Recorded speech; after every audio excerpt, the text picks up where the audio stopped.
Hello friends, this video on breathing and exchange of gases part 13 is brought to you by examfear.com. No more fear from exam. Now we will talk about another important concept, that is transport of gases. Okay, so now we understood how exchange of gases take place at the alveolar end and also at the tissues end. Now the question is how the blood is actually getting carried by the blood from the alveoli to the body tissues and again from the body tissues to the alveoli. The oxygenated blood and the deoxygenated blood, we just say that okay, it is getting carried along with the blood. But how is it getting carried along with the blood? What is there in the blood which is actually carrying these gases? So here in this topic we will discuss about that. Okay, so as soon as the word transport comes, what can we think of? We can think of carrying something from one place to another. So when we talk about transport of gases, we are talking about carrying gases from one place to another. Now as we know, here whenever we talk about gases, we are talking about two gases, that is carbon dioxide and oxygen. So we will talk about transport of oxygen and transport of carbon dioxide separately, that how they are getting, we know that they are getting carried by blood. For example, you want to travel from one place to another. Who carries you? Maybe a train. But how the train carries you? Right? So whether you drive the train or there are seats inside the train, you just get into the train and sit there, or how is it? Like how the train is actually carrying you. So that is what we have to see here in this topic. So now the question is, who carries the gases? Like what is there in the blood who actually carries these gases like oxygen and carbon dioxide, and how? So before we understand how, we actually need to know who carries them. So first we will talk about transport of oxygen.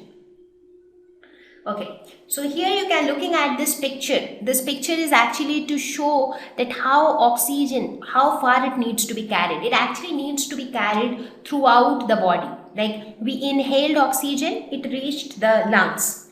That happened by the process of breathing. Now once it reaches the lungs, it reached the alveoli, then exchange of gases occurred. So alveoli sent the oxygen to the blood capillaries. So now it is in the blood. So now blood has to take that oxygenated blood has to reach different parts of the body.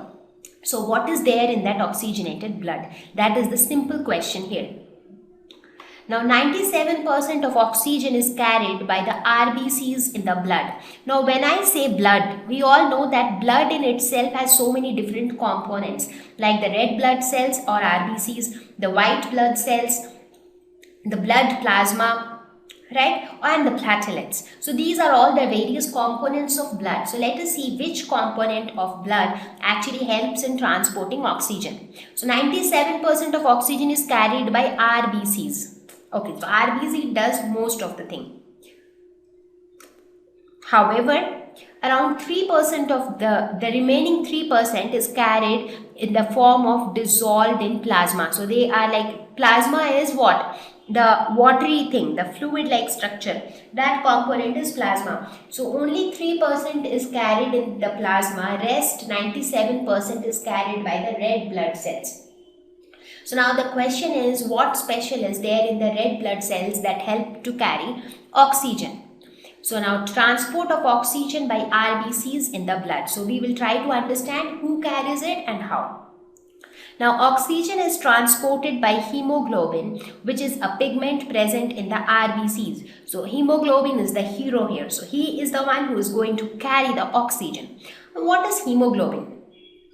Now hemoglobin is nothing but a protein. So hemoglobin is a protein structure. This is how the structure of hemoglobin looks like. So it is an iron containing protein structure. So as you know, protein structures are always complex. So here this is also hemoglobin with iron, which contains iron. Now where are the iron present? The hemoglobin is composed of 4 subunits, each with a heme group and a global chain. So what are the 4 subunits? So here you can see the green colored structure 1, 2, 3 and 4. So these are the 4 subunits and all of them have iron in them. So that is the speciality of hemoglobin. Now the question is how hemoglobin carries oxygen. Now oxygen gets bind to the iron which is present in this subunits. So each of these subunits has iron, right? And oxygen binds with this iron. Now oxygen binds with hemoglobin to form a compound called oxyhemoglobin.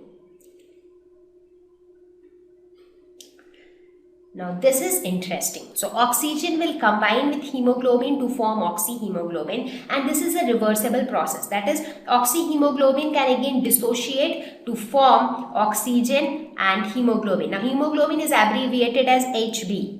So this formation and dissociation of oxyhemoglobin actually helps in the transport of oxygen. I'll tell you how.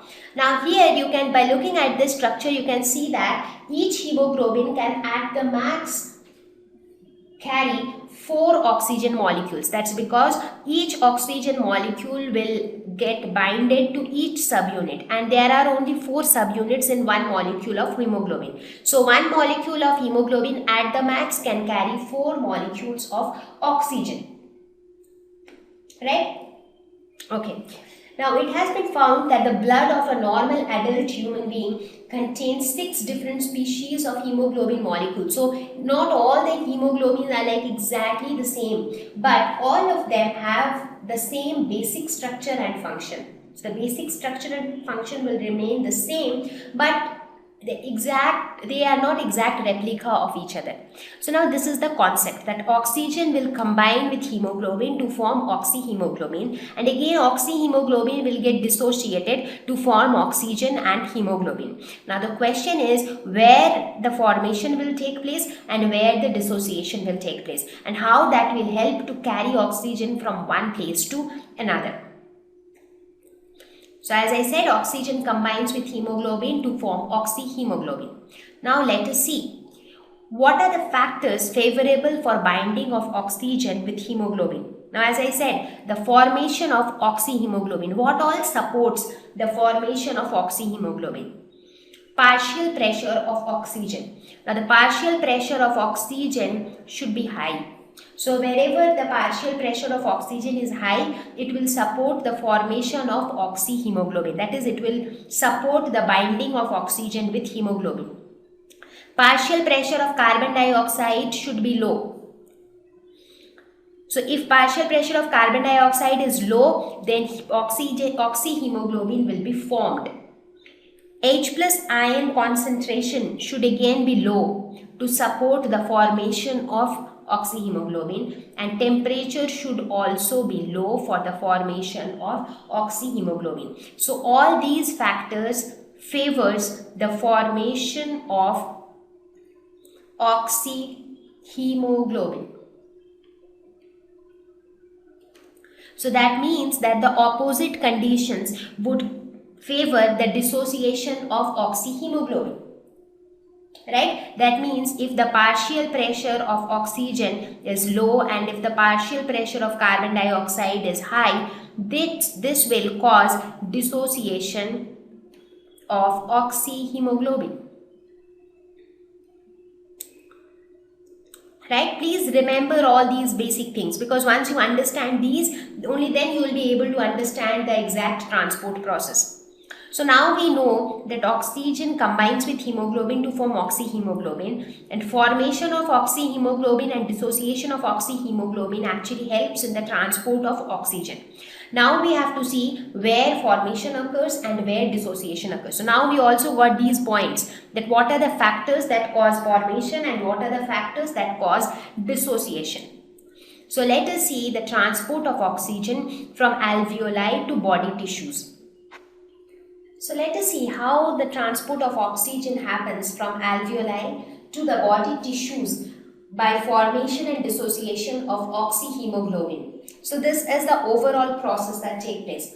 Now if you look at the alveoli, what do you see? Partial pressure of oxygen is 104 and partial pressure of carbon dioxide is just 40, which is quite less when the partial as compared to the partial pressure of oxygen. So now when the partial, so here you can see that partial pressure of oxygen in the alveoli is more, partial pressure of carbon dioxide is less. So when partial pressure of oxygen is more and carbon dioxide is less, this will favor the formation of oxyhemoglobin. That means oxygen will bind with hemoglobin to form oxyhemoglobin. So when oxyhemoglobin is formed, that means oxygen comes out, it gets into the blood and oxyhemoglobin is formed. Right? Now in the oxygenated blood, oxygen is basically carried in the form of oxyhemoglobin. Now it is carried as oxyhemoglobin, and when it reaches the tissues, what happened there? So if you look at the tissues, you see that the partial pressure of oxygen is 40. And the tissues partial pressure of oxygen is 40 and partial pressure of carbon dioxide is 45. That means here partial pressure of oxygen is less and partial pressure of carbon dioxide is more. So what do these conditions do? They favor dissociation of oxyhemoglobin.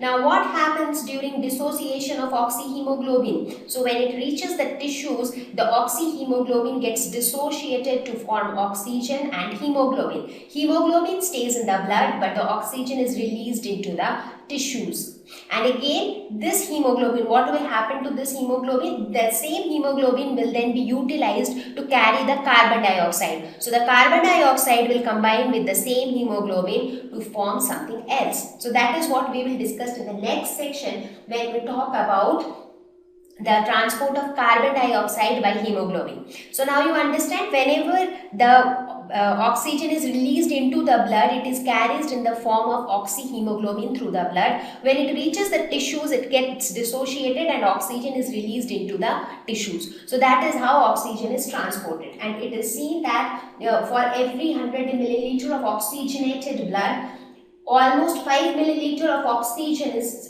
supplied or delivered to the tissues. So this is how oxygen is. Thank you.